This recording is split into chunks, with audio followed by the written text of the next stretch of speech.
I wanted to ask you, how did this all come about? I mean, obviously you were doing a great job in scouting with Boston, and I'm a Boston fan. I told you this all fair, so I kind of know all the young players.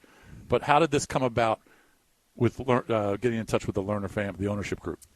Yeah, so how it works in baseball is basically, it was as quick as this. Like, I'm sitting in my office one day, and Craig Breslow comes walking in and is like, hey, got some news for you. The Washington Nationals have asked to talk with you about their top baseball job. And so then I go home to my wife that night and talk it over, like, is this something that we'd be interested in, so on and so forth. And then it just kind of rolls from there. Right, so they reached out to you. Yeah. And do you have an agent? No, I honestly just it's funny how all this stuff works. Like, for whatever reason, baseball agency, like for executives, isn't all that common. So, but in other sports, football, basketball, it's pretty darn common. So I didn't hear the entire presser, but I wanted to ask you: so you're the president of baseball ops? Are you thinking of hiring a GM underneath you, or are you just going to run the show from your title? So still TBD, what I feel really good about is I have the full support of ownership. Like if they or if I believe that that's the best thing for the Washington Nationals, then they're totally good with it. But I got to get to know these folks first, right, before making that decision. And there's a chance we do and a chance we don't. Who are these folks? Really, everyone in the front office throughout the organization, all of our scouts, all of our coaches, our R&D folks, everyone. I know there's a lot of people working within this group. And I've only been here for a couple of days. I've tried to chip away, but it's going to take some time. Paul, one of the things that jumped out at me at your presser was your quote, and I see it here on MLB.com also.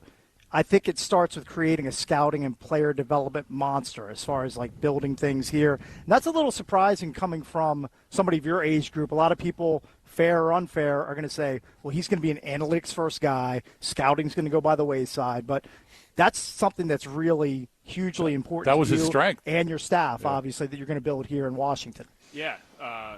I was an area scout, so I have great respect for the job that scouts do, great respect for the job that coaches do in player development, obviously.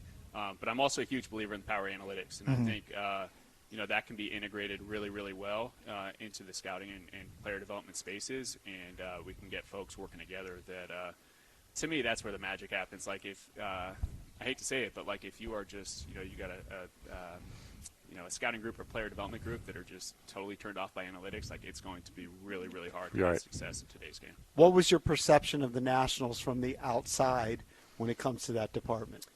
I think back to what a great franchise it is, thinking back to 2019, like them having won. For whatever reason, I have a ton of relationships across the game. I didn't have a ton of relationships within the Nationals organization. So not that I have a positive or negative reaction to what the Nationals were doing. I just didn't really have a reaction. So one of the things we talked about during the season, and we were friends with Mike Rizzo. Mike would come on our show every week. Hopefully he'll come on our show every week. It was good to kind of get to know him. And you've talked about assurances, but we were kind of saying it's a little bit nebulous to us. And one thing specifically that the Washington Post wrote about is that most of the league had used something called the traject arc machine, whatever, and the Nationals didn't have that. And it was like a little indicator, maybe not, that maybe they're just not spending like the rest of the franchises and the rest of the organizations, which are spending on some of the technology now that's available for players. Did you get a chance to talk to ownership about things like that? Yeah, we didn't dive into the nitty gritty details about are we going to have a traject, and is it going to be in West Palm? Is it going to be in D.C? Is it going to be in both spaces, more spaces? What we did talk about though is the resources that they provide to build out a great infrastructure, and like I said in the presser, I'm in the seat for a reason. I feel pretty good about it. All right, got to ask you this. All right, because Nats fans that we've talked to over the last 5 years, since they won the World Series, were frustrated because the payroll has dipped considerably. And in the playoffs this year, you know this, 9 of the top 15 payrolls are in the playoffs. The 3 teams that aren't are Milwaukee, Cincinnati, and Cleveland. And Cleveland's way down, but they've got a star player and some really good young pitchers.